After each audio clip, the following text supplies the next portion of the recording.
These lights are so cool.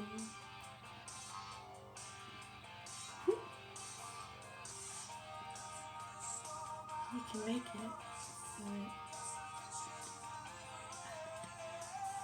Don't do it. You can make it so it changes by itself.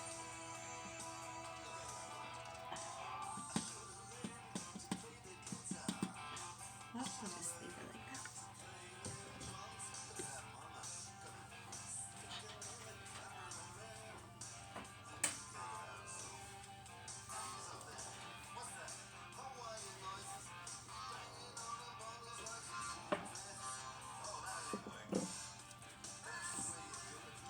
Random request from Columbia University, Early Days in America.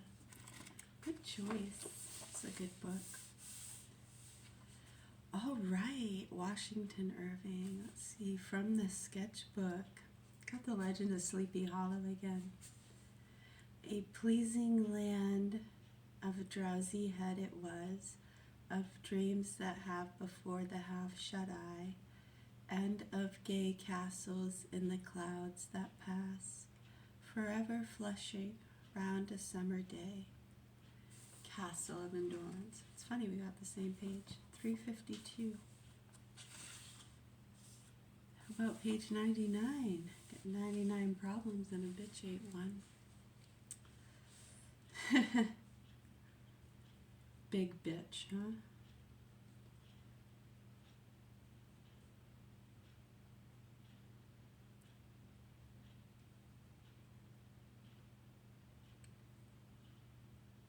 At length, he took for his text, this is Benjamin Franklin, all right.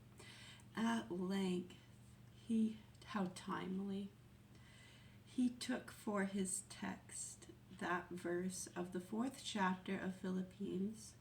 Finally, brethren, whatsoever things are true, honest, just, pure, lovely, or of good rapport,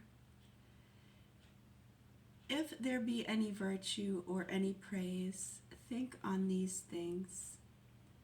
And I imagined in a sermon on such a text we could not miss of having some morality, but he confined himself to 5 points only, as meant by the apostle: keeping holy the Sabbath day, being diligent in reading the Holy Scriptures, attending duly the public worship, partaking of the sacrament, and 5, paying a due respect to God's ministers.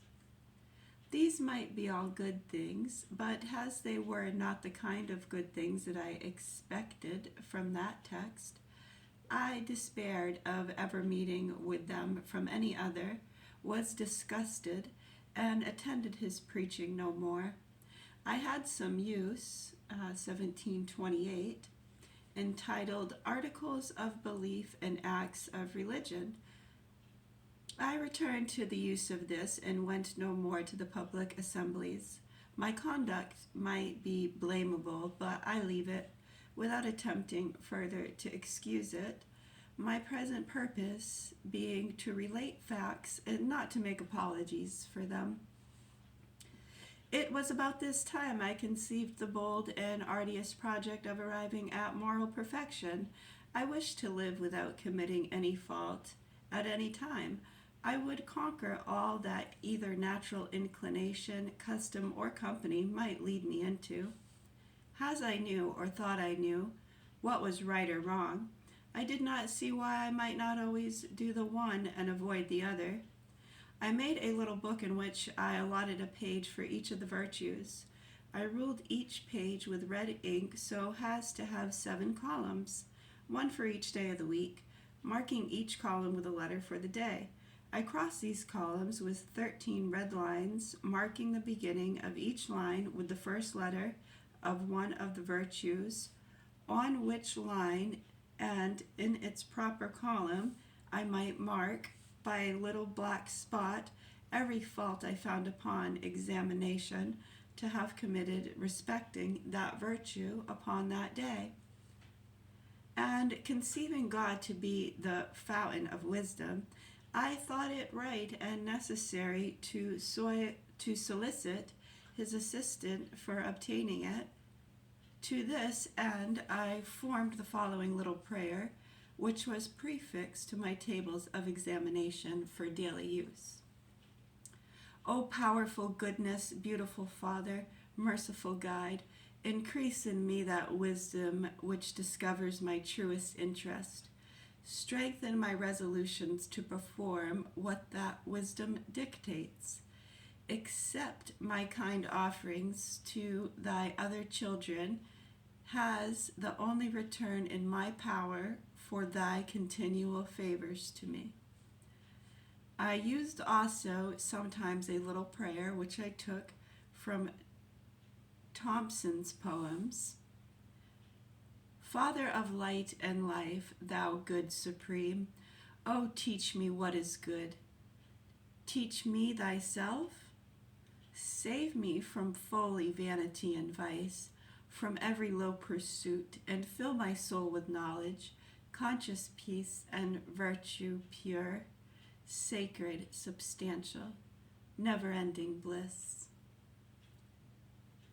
I entered upon the execution of this plan for self-examination and continued it with occasional intermissions for some time.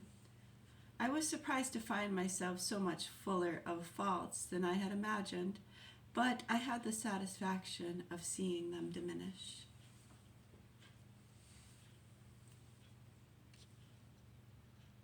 It is a really nice moon. It's golden. It's really golden and copper looking.